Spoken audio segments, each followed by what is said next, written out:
एक बार एक गांव में गांव के ही सबसे धनी व्यक्ति ने एक बहुत बड़ा मंदिर बनवाया।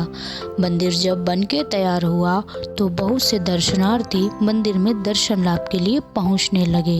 मंदिर की भव्यता को देख लोग मंदिर का गुणगान करते नहीं थकते थे। समय के साथ मंदिर की ख्याति जाने माने मंदिरों में होने लगी और दूर दूर से लोग दर्शन के लाभ को मंदिर पहुंचने लगे। श्रद्धालुओं की बढ़ती संख्या को देख उस धनी व्यक्ति ने मंदिर में ही श्रद्धालुओं के लिए एक भोजन और ठहरने की व्यवस्था का प्रबंध किया।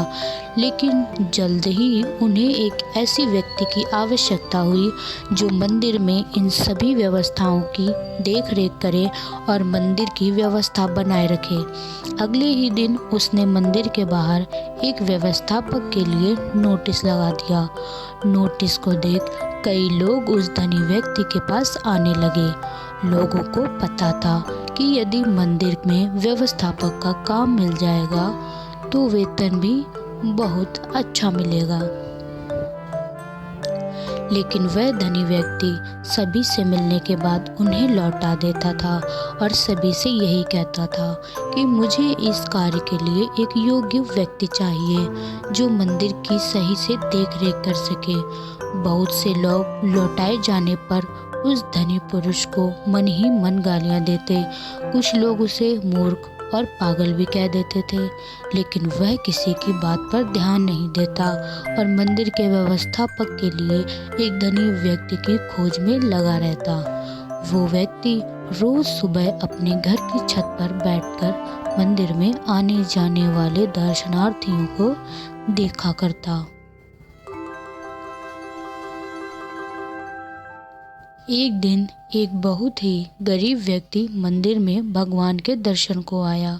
धनी व्यक्ति अपने घर की छत पर बैठा उसे देख रहा था। उसने फटे और मैले कपड़े पहने थे। देखने से बहुत पढ़ा लिखा भी नहीं लग रहा था।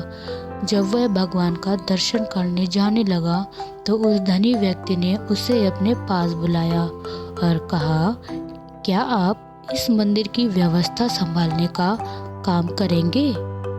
धनी व्यक्ति की बात सुनकर वह काफी आश्चर्य में पड़ गया और हाथ जोड़ते हुए बोला, सेठ जी, मैं तो बहुत गरीब आदमी हूँ और पढ़ा लिखा भी नहीं हूँ।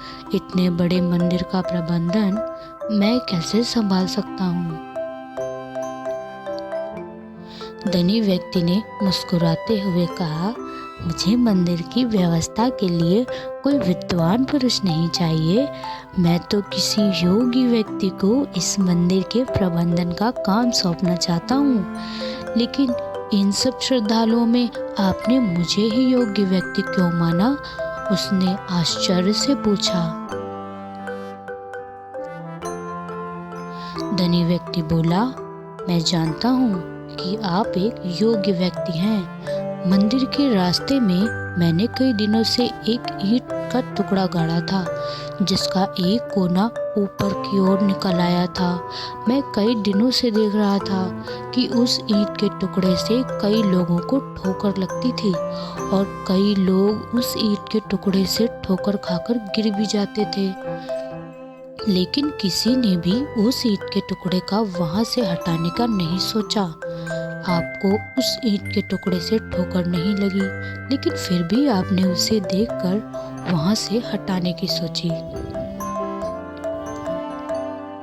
मैं देख रहा था कि आप मजदूर से फावड़ा लेकर गए और उस टुकड़े को खोदकर वहां की भूमि समतल कर दी। धनी व्यक्ति की बात सुनकर उस व्यक्ति ने कहा, मैंने कोई महान काम नहीं किया है।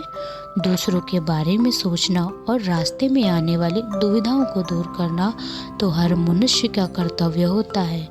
मैंने तो बस वही किया जो मेरा कर्तव्य था। धनी व्यक्ति ने मुस्कुराते हुए कहा, अपने कर्तव्यों को जानने और उनका पालन करने वाले ही योग्य लोग होते हैं। इतना कहकर धनी व्यक्ति ने मंदिर प्रबंधन की जिम्मेदारी उस व्यक्ति को सौंप दी।